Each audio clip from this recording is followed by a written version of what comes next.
আজকে এমন গুরুত্বপূর্ণ একটি আমল শিখব, আল্লাহ তাআলার মহান একটি নামের আমল শিখব। যে ব্যক্তি এই নামটা 21 বার পড়বে, 21 বার পড়ে নিয়মিত আমল করবে, কোন সময় আমল করতে হবে বলে দিব ইনশাআল্লাহ। যদি আপনি আল্লাহ তাআলার এই নামের জিকির আপনি করতে পারেন মাত্র 21 বার ঠিক গোপন সময়ে, তাহলে রাসূলুল্লাহ সাল্লাল্লাহু আলাইহি সাল্লামের হাদিস অনুযায়ী যে আপনি এত সহজেই ধনী হয়ে যাবেন, ফেরেশতারা পর্যন্ত আপনার ঘরের সামনে টাকা এমনভাবে রেখে যাবে বা আপনি এমনভাবে লাখপতি হয়ে যাবেন যেটা আপনারও চিন্তার বাহিরে।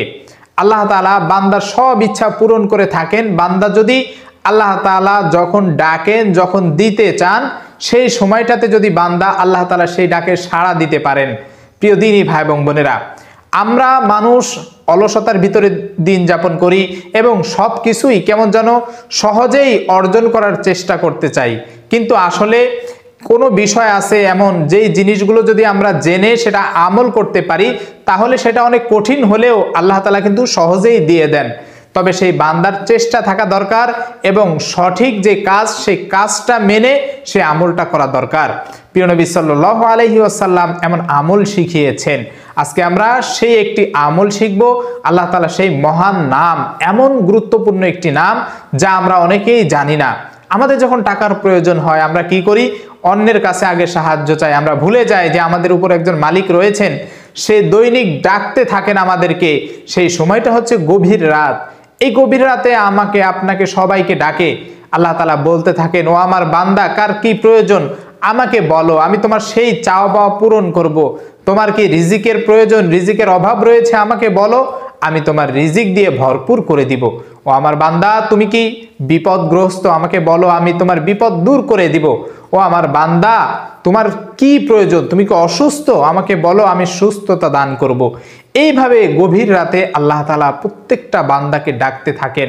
আর সেই সময়টাতে আমি আপনি নাক ডেকে ঘুমাতে থাকি। যদি এই শীতের সময় চলতেছে, এই শীতের সময় যদি আরামের বিছানাকে একটু হারাম করে, ঘুমটাকে হারাম করে, অর্থাৎ বিছানা ছেড়ে একটু ভালো করে ওযু করে সেই সময়টাতে উঠি, অর্থাৎ গভীর রাতে, হতে পারে সেটা 2টা 3টার সময়, এই সময়টাতে এই শীতের ভিতরে ঠান্ডা পানি দিয়ে কষ্ট হলেও একটু যদি ওযু করতে পারি, এটারও একটা ফজিলত রয়েছে। যখন কোনো ব্যক্তি, কোনো বান্দা যখন এই ঠান্ডা পানি দিয়ে শীতের ভিতরে কনকনে শীত, কাঁপতে কাঁপতে ওযু করে, কষ্ট হয়, এরপরে ওযু করে, তখন ফেরেশতারা আল্লাহ তাআলার সামনে এই বিষয়গুলো উপস্থাপন করে। আর আল্লাহ তাআলা তখন ফেরেশতাদেরকে জিজ্ঞাসা করেন, ও আমার ফেরেশতারা, আমার এই বান্দা এত শীতের ভিতরে, এত কনকনে শীত, কষ্ট করে ওযু করতেছে, কারণটা কি?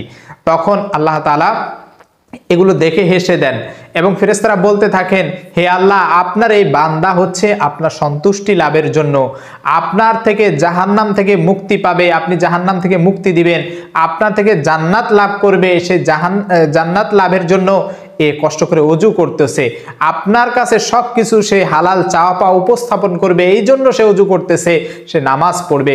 তখন আল্লাহ তাআলা বলেন যে তোমরা সাক্ষী থাকো, আমার এই বান্দা সুন্দরভাবে ওযু করে যদি সঠিকভাবে নামাজ আদায় করে আমার কাছে যা চায় আমি তাই দিয়ে দিব এবং তাকে জাহান্নাম থেকে মুক্তির ঘোষণা দিয়ে দিলাম, জান্নাত দেওয়ার ঘোষণা দিয়ে দিলাম। দুনিয়া থেকে এই একটা আমলের মাধ্যমে আপনি এই মহামূল্যবান জান্নাত লাভ করতে পারবেন। আর দুনিয়ার তো আছে, এটা তো আখেরাতের। দুনিয়া তো টাকা পয়সা ধন দৌলত এগুলো তো আমাদের প্রয়োজন। আর যেহেতু আল্লাহ তাআলা এই সময় বান্দাকে ডাকতে থাকেন, আর সেই সময় এই ডাকে আমাদের সাড়া দিতে হবে। আপনি যখন উঠবেন ভোর রাতে, অর্থাৎ ফজরের আগে তাহাজ্জুদের সময় উঠে সুন্দরভাবে ওযু করবেন, 2 রাকাত নামাজ পড়বেন, তাহাজ্জুদ নামাজ, চাইলে বেশিও পড়তে পারেন। নামাজ যখন শেষ হবে তখন আপনি যখন মুনাজাত করবেন, মুনাজাতের শুরুতে প্রথমে দুরুদ শরীফ পড়ে নেবেন, কারণ দুরুদের এতটাই মাহাত্ম্য, এতটাই ফজিলত যে যেই দোয়ার শুরুতে দুরুদ পড়া হয় সেই দোয়া আল্লাহ তাআলা কোশ্চিনকালেও ফিরিয়ে দেন না। এরপরে দুরুদ শরীফ পড়ার পরে কমপক্ষে 3 বার পড়বেন। এরপরে পড়ার পরে আল্লাহ তাআলার এই মহান নাম ধরে ডাকবেন। মহান নামটি হচ্ছে ইয়া হাইয়ু ইয়া কাইয়ুম ইয়া যাল জালালি ওয়াল ইকরাম। যখন কোনো বান্দা দোয়ার ভিতরে এই দোয়াটা পড়ে, আল্লাহ তাআলা তার দোয়া কোশ্চিনকালেও ফিরিয়ে দেন না। আপনি যখন এই দোয়াটা পড়বেন, দোয়াটা পড়ার পরে এরপরে আপনার চাওয়া পাওয়া আল্লাহ তাআলার কাছে উপস্থাপন করবেন। এরপরে প্রিয় নবী সাল্লাল্লাহু আলাইহি সাল্লাম বলেছেন আরো একটি নাম ধরে ডাকতে, সেটা হচ্ছে ইয়া আরহামার রাহিমিন, ইয়া আরহামার রাহিমিন, ইয়া আরহামার রাহিমিন। এই নামটা যখন আপনি পড়বেন বারবার, তখন আপনি এই নামটা পড়ার পরে আপনি যখন আল্লাহ তাআলার কাছে কিছু চাইবেন, ফেরেশতারা তখন বলতে থাকে যে ব্যক্তি আল্লাহ তাআলার এই মহান নাম ধরে ডাকে, এই যে তার ঘাড়ে যে নিয়োজিত ফেরেশতারা, তারা বলে যে আল্লাহ তাআলা তোমার ডাক শুনেছেন, এবার তোমার যা চাওয়ার আল্লাহ তাআলার কাছ থেকে চেয়ে নাও, তোমার সেই চাওয়া পাওয়া আল্লাহ তাআলা পূরণ করবেন। সুবহানাল্লাহ, সুবহানাল্লাহ। ছোট্ট দুইটা দোয়া, আল্লাহ তাআলার নাম প্রথমে পড়বেন ইয়া হাইয়ু ইয়া কাইয়ুম ইয়া যাল জালালি ওয়াল ইকরাম ইয়া আরহামার রাহিমিন। এই নামগুলো আপনি 21 বার করে পড়বেন। 21 বার করে পড়ে এরপরে যে দোয়া করতেছেন, এই দোয়ার ভিতরেই আপনি আল্লাহ তাআলার কাছে আপনার যত চাওয়া পাওয়া রয়েছে, যত হাজত রয়েছে আপনি চাইবেন। আপনি রাতে চাইতেছেন, চেয়ে আবার ঘুমিয়ে পড়ছেন, দেখবেন যে সকাল হলেই হয়তোবা আল্লাহ তাআলা আপনার ঘরের সামনে 1 লক্ষ টাকা ফেরেশতা দিয়ে পাঠিয়ে দিতে পারে। এখন আমরা বলতে পারি যে ফেরেশতা দিয়ে কি আল্লাহ তাআলা এইভাবে টাকা পাঠায়? আল্লাহ তাআলা হয়তো বিভিন্ন মাধ্যম দিয়ে আপনাকে টাকা দিবে। যেমন আপনার অনেক টাকার প্রয়োজন, মানুষের কাছে ঋণ চাইতেছেন, ধার চাইতেছেন, আপনাকে টাকা দিচ্ছে না। উদাহরণস্বরূপ আমি বুঝাই, আমার বন্ধুর কাছে দেখা যায় আমি কয়েকজনের কাছে আমি টাকা চেয়েছি, আমি পাই নাই, কিন্তু আমার খুব টাকার প্রয়োজন। এখন আমি এই মুহূর্তে টাকাটা আমি কোথায় পাবো?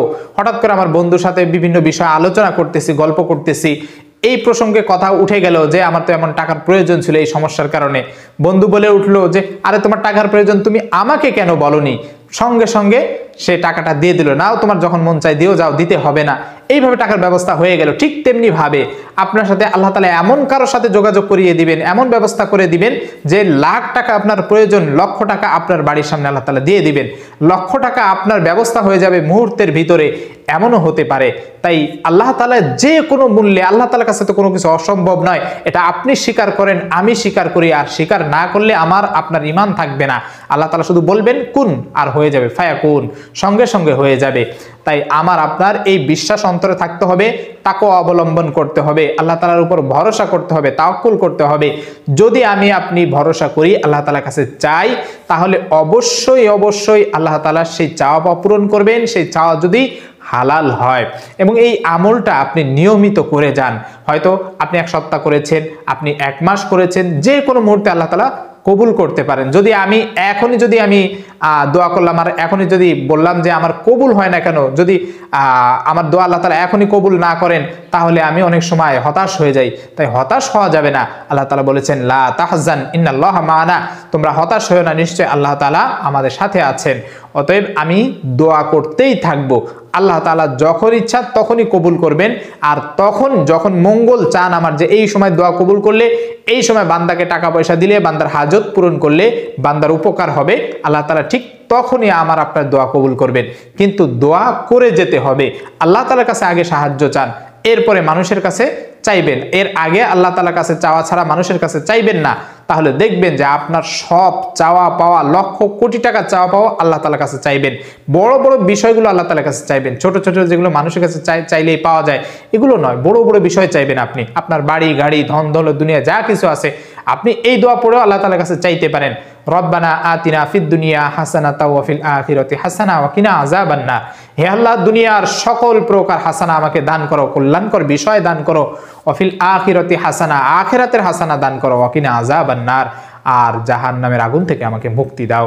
তোমার কাছে জাহান্নামের আগুন থেকে মুক্তি চাই। এইভাবে আল্লাহ তাআলার কাছে সাহায্য চান। নিয়মিত তাহাজ্জুদ পড়ে এই দোয়াটা পড়বেন, ইনশাআল্লাহ অতি শীঘ্রই আপনার দোয়া আল্লাহ তাআলা কবুল করবেন ইনশাআল্লাহ। আপনি শুধু দোয়া করে যান।